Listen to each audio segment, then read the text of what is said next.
26 अगस्त को rediff.com पर विदेश मंत्री एस जयशंकर ने शीला भट्ट को एक इंटरव्यू दिया और उसमें कहा कि सीमा पर चीन की सेना की तैनाती मुझे समझ नहीं आ रही है।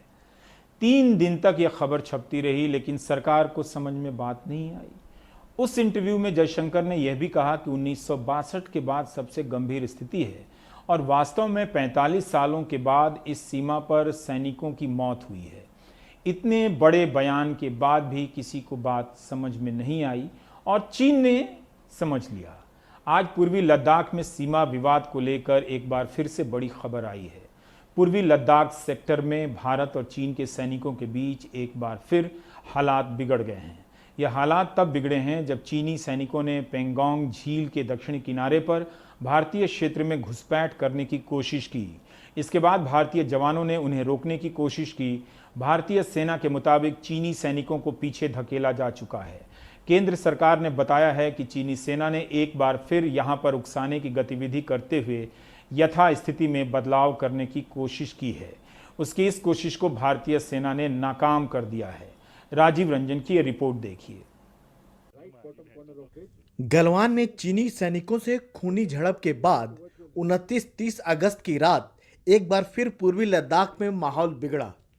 सेनाएं आमने सामने आई, हालांकि उनके बीच शारीरिक झड़प नहीं हुई। जानकारी के मुताबिक चीनी सैनिकों की पेंगोंग झील के दक्षिणी किनारे में घुसपैठ की कोशिश को भारतीय सेना ने नाकाम कर दिया। यानी अब चीनी सेना पेंगोंग झील के दक्षिणी किनारे पर भी दावा कर रही है, जबकि भारतीय सेना के मुताबिक नियंत्रण रेखा यहां तक है। इस हिस्से को लेकर चीन ने नया विवाद शुरू कर दिया है। सेना के मुताबिक अब चीनी सैनिकों को पीछे धकेला जा चुका है, लेकिन अब इस नए टकराव का मामला कितना संगीन है यह इस बात से समझा जा सकता है कि लद्दाख श्रीनगर हाईवे बंद कर दिया गया है। जवानों की गश्त बढ़ा दी गई है। चुशूल में फिर से फ्लैग मीटिंग की गई। उधर दिल्ली में लद्दाख के उपराज्यपाल ने गृह राज्य मंत्री जी कृष्ण रेड्डी से मुलाकात की और उन्हें हालात की जानकारी दी। हालात पर दिल्ली की भी नजर है और सेना की भी। ध्यान इस बात पर भी है कि चीन लगातार इस हिस्से को विवादित बनाने की कोशिश में है। गलवान, हॉट स्प्रिंग, गोगरा से होते हुए अब वह इसे भी छेड़ने में लगा हुआ है। मगर हमारी सेनाएं सावधान हैं और वे ऐसी हर कोशिश को नाकाम करती आ रही है।